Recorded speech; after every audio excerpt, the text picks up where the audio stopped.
What's going on, guys? Welcome back as always. That's a good hot cup. Let's put that right there so we're in arm's reach. So, seen quite a few people recently in the past couple weeks where they've been talking about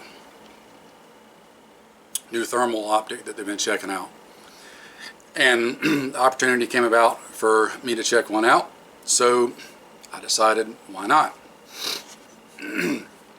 That particular optic is this DNT Hyrda. Hopefully you can see that. So I thought I'd give you a little overview on it. Spoiler alert, I'm going to do a follow-up video and actually get you some better usage and such with it, because it does have recording capability. So I want to get you some actual use footage of what it would look like in actual use, how you might actually use it in the context, as always, of the armed repair citizen. In this video, I just wanted to kind of go over some of the basic info and give you a rundown on it and what it's about. So, spoiler alert, bottom line up front, I actually really like this. For the money, I think you're getting a very good usable thermal. I've got the option, DNT did send this to me to check out, with the option that I either send it back after I'm done with it, or I can purchase it. Up to me. I can already tell you, I intend on purchasing it. The price point on these, I think, comes in at a really good spot given the features and what you're getting. Now, if you'll remember, a year or so ago, well, a year and a half ago now, I did video on the Armasight thermal that I got to try out from them. Super awesome thermal. It's like full-blown, what I would consider military grade thermal optic, and the price point on it reflects that. I think for what you're getting, it's probably a fair point. As always, context comes into play, and this is quite a bit less.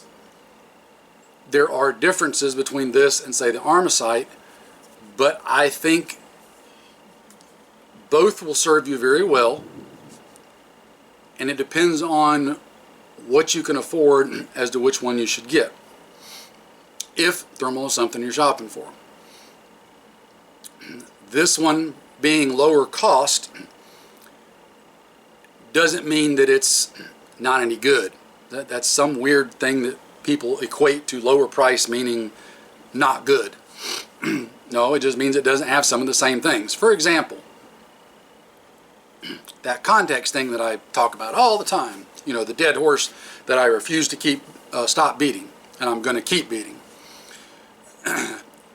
If I were deploying into an active combat zone via a submarine a mile or two offshore, doing an underwater beach insertion, I would probably, almost certainly, take the Armasight and not this. But I'm not going to be doing that. So, just speaking of the waterproofness of it, it is waterproof rated. We'll get to that. This will survive being out in the rain. It'll survive me tripping and falling and taking a dunk into the creek or a ditch full of water. We'll handle that just fine. So, yes, it's not the same, but that doesn't mean that from my context and use, and probably most of you watching this, that it doesn't do just fine.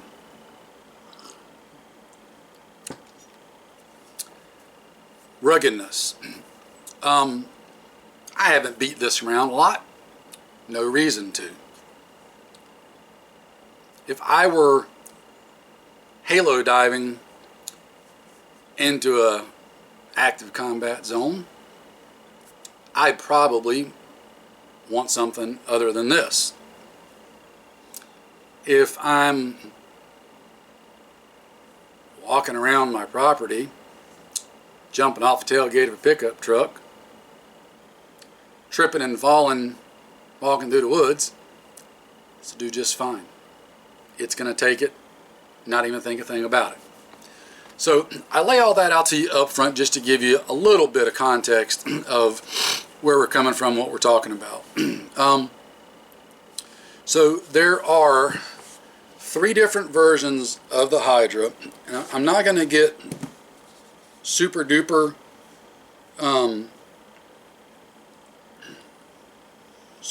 in depth, but you've got the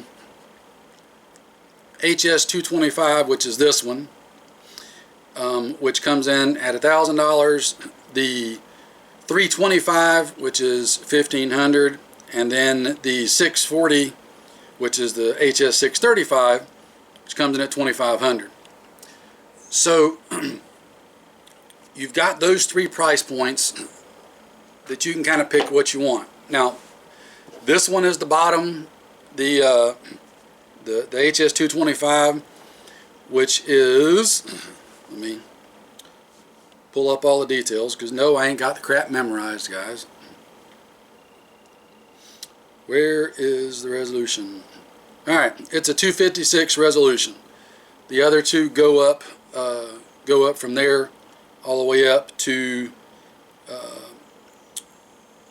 the 635, which is 640 resolution. Let me double check that. Where is it at? I just saw it. Yeah. So, again, depending on what resolution you need and what you're doing, again, context, what you're doing with it is to what you want to look at as far as which one. As I already said, it is waterproof. I believe it's is it IP67? Again, I'm not memorizing this stuff just to do this. All I know is it works. Taken it out and tried it. We've taken a couple, tried it.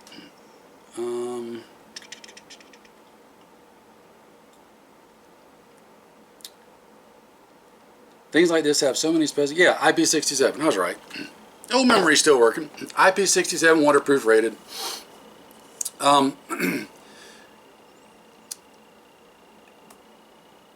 You've got a rechargeable battery that it comes with. All your controls are up top. You've got your USB-C on the side. Point a note on that. The USB-C is so you can hook it up to a computer and download video and stuff onto a computer with it. It will also power the unit hooked up with the USB-C. However, quick note, if you're going to power the unit with the USB-C, you got to take the battery out. It does not charge the battery, and you don't want to leave the battery in there while you're running off the USB-C. So just an alert. Eye cup, lens cover. You've got your focus ring up front, rear diopter. Controls are nice and simple right on the top. This can be operated as a handheld unit, just like this, or using the hardware that comes with it, you can make it a clip-on and attach it directly to your rifle, and then it can become a rifle-mounted one. Speaking of that, in one of the settings for recording video, there is what's basically a recoil activated option that if you set it on that setting to record, then when you shoot, it will activate it to record, and it'll go back 10 seconds from the point that you shot and record the previous 10 seconds up to the point that you fired the shot. So kind of cool feature there. It's got the power on off. There's a standby mode, and then there's also a auto shut-off mode that you can put it in, so that after 10 minutes, 20 minutes, 30 minutes, whichever you set it at, it will automatically completely shut down to protect and preserve the battery. That's kind of a nice feature to have. Other than the clip-on parts for your gun, you get a really nice rigid case. Not super hard, but it's rigid enough. Holds everything. Very good manual. It's nice and detailed. Goes through all the settings, operation, all that good stuff. You get your battery, which is rechargeable, and a charger, your USB-C cable. You get a cleaning cloth for the lens. You get a bag to protect it if you're storing it, so on and so forth. So simple, again, handheld, weapon mounted, does video, does the things. It does have a reticle in it. It only has 4 different modes of viewing. You've got you got white hot, black hot, red hot, and then what they call iron hot. That's your 4 different. So it doesn't have quite as many options as, say, some other thermals, hence part of the lower price point. But for somebody like me, for what I'd be using it for, white hot or black hot pretty much will do the vast majority of what I need it to do. In the context of an armed prepared citizen, where I would be using this at would be A, in a static security position, day or night. It will allow you to look out there and see things that you might not otherwise see. It does have magnification on it. I forget what it zooms up to.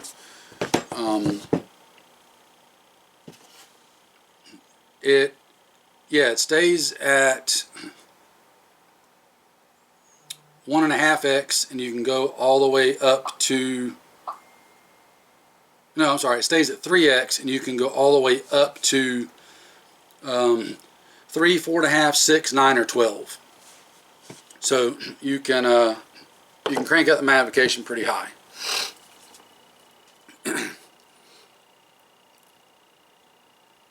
Between this and night vision, it gives you a good ability to do really good static security observation.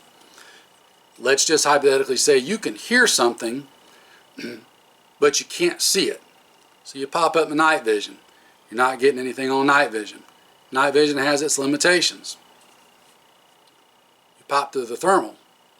All of a sudden, there's a glowing spot coming through some of those bushes over there. Even with this one being at the lower end of the resolution scale, you very clearly can identify humans, animals, whatever. It is not like I think some people have this opinion or thought in their head that at the lower end of the resolution scale you're just going to see blurry bright blobs. And that's not the case. It is very, very clear of what you're looking at, what kind of animal you're looking at, the person you're looking at, so on and so forth. You can get a really good amount of detail even with this at the bottom end of the resolution scale. So for static security and observation, it works great.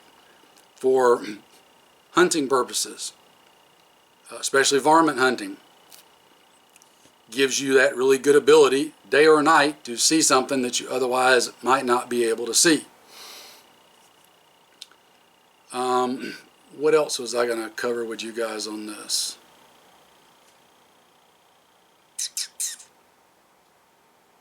If all goes well, I'm trying to get this done and put it out.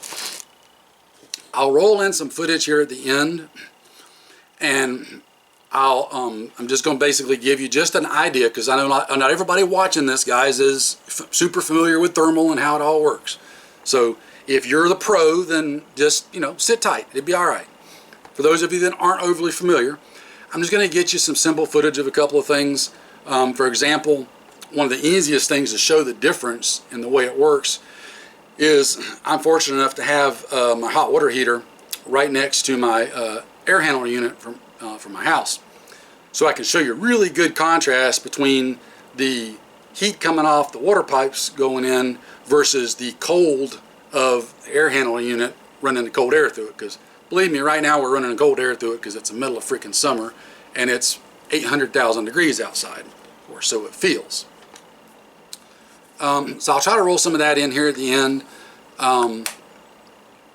Again, I'm going to do a second video on this. I'm going to get it out in the woods, in the bush, and show you some things and get some actual footage through this, out doing it. Because unlike what some people think, thermal is not some be-all, end-all like superpower. Yes, it is very good, right? Yes, it gives you a significant advantage. However, it has its limitations, especially in nature. There are some things in nature that even thermal just can't do anything with.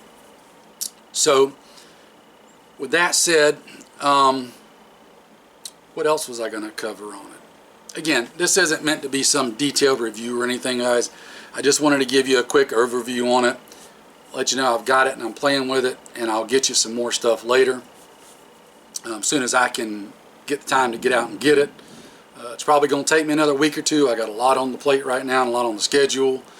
I'm way behind on some things because my wife recently had to have some emergency surgery, so it's kind of pushed back a whole bunch of stuff for me. So I'm getting to it. Just hang in there for me. But for a entry-level thermal unit, for the price point, this is most definitely a viable unit. It is not a piece of junk. It's not some fly-by-night, you know, backyard special. These are legit thermal optics that just don't have quite as many high-end features as, say, the, you know, $4,000, $5,000 models do. And again, you got to determine if those are what you need for what you want to accomplish. Would I like to have the bigger ones? Well, of course, who wouldn't? But I'm perfectly happy with this because it does what I need a thermal to do. What else was I going to tell you about it? Told you it's weapon mountable, obviously. And yes, the reticle, there's reticle in there. You can zero the reticle. That's, you know, it's not like it's fixed or anything is what I'm trying to say. It's a zero-bore reticle in the unit. I think we're fixing to get some rain. That said, DNT Optics Hydra. Just a rough an idea of it, guys. I will be bringing you more on this. We've been playing with it for a little bit now, myself and a couple of associates. And I can already tell you we like it, and we intend on purchasing it and keeping it. It might even get more than just this one. Imagine that. I'm a fan, especially, again, repeating myself, for the price point. I really like what all you're getting with this to give you some very increased capability, whether you're planning on using it in the context of an armed prepared citizen or just for hunting or whatever. There are a lot of good features to this, and it will do the things that I imagine probably the vast majority of us want to do. So, that said, that's where we're going to be for this one. Again, I'll try to roll into footage here at the end. Got to make sure I don't forget, do it. And then you can kind of get an idea, and then next video we'll get out and actually use it and try to get most of it done with the unit itself. So, take care, stay safe, guys. Get out there and keep practicing and training. I will get back to you on this as soon as I can. Y'all have a good one, and keep drinking coffee. Because as always, it's proof God loves us and wants us to be happy. Stay safe.